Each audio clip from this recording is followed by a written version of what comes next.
Assalamualaikum warahmatullahi wabarakatuh. Nama saya Ranti Almasya Salsabila dengan nomor NIM P17410241034. Di sini saya akan membacakan tentang laporan analisis kasus korupsi Johnny Gerard Plet. Untuk yang pertama yaitu ada peringkasan kasus. Johnny Gerard Plet, mantan Menteri Komunikasi dan Informatika Republik Indonesia, dinyatakan bersalah dalam kasus korupsi terkait proyek infrastruktur internet untuk wilayah terpencil yang berada di bawah pengawasan Badan Aksesibilitas Telekomunikasi dan Informasi, sebuah badan di bawah Kominfo. Pada tahun 2023, ia divonis 15 tahun penjara atas keterlibatan dalam tindak pidana korupsi tersebut. Selanjutnya, Mahkamah Agung menolak judicial review yang diajukannya sehingga putusan hukuman 15 tahun penjara menjadi final.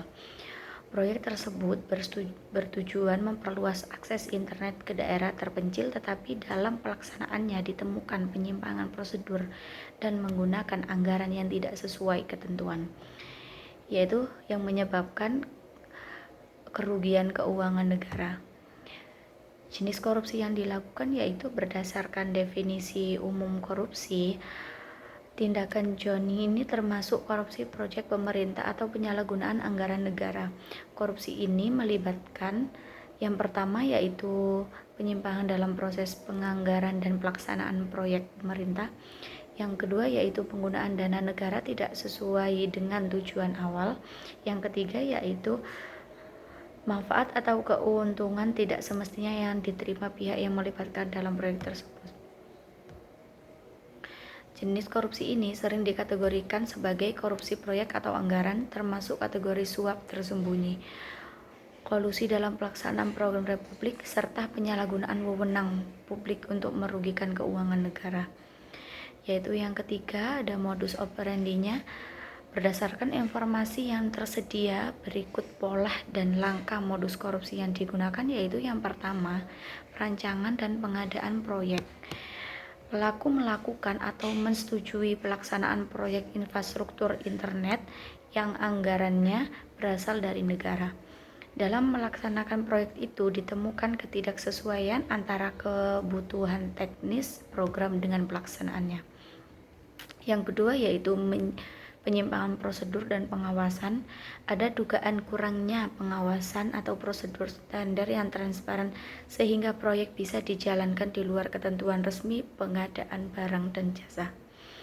Hal ini mengakibatkan penggunaan anggaran negara secara tidak efektif dan efisien. Yang ketiga yaitu penyalahgunaan wewenang. Sebagai pejabat tinggi negara, menteri, pelaku memiliki wewenang signifikan atau keputusan proyek. Posisi tersebut disalahgunakan untuk mendapatkan atau memfasilitasi keuntungan tertentu yang akhirnya merugikan negara secara finansial. Yang keempat yaitu kerugian negara akibat langkah-langkah tersebut. Negara mengalami kerugian menteri dari anggaran yang diberikan untuk program internet tersebut.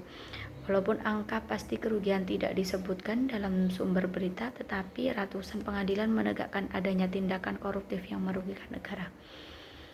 Baik, itu saja yang bisa saya sampaikan. Kurang lebihnya mohon maaf. Terima kasih. Wassalamualaikum warahmatullahi wabarakatuh.